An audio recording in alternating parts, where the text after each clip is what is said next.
Hello everyone. Welcome back to Artificial Professor. In today's video, we'll be showing you how to turn on dark mode in your Instagram app, so let's get started.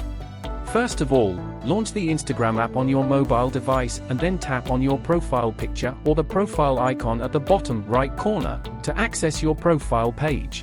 Now tap on the three horizontal lines in the top right corner to open the settings menu. Scroll down and select Settings menu. Scroll down until you see the option Dark Mode and tap to open it. As you can see now, there are multiple options. To turn on the dark mode, press the On button. After selecting the option, you will see the dark theme will be turned on and you can now return to your feeds to enjoy this dark theme.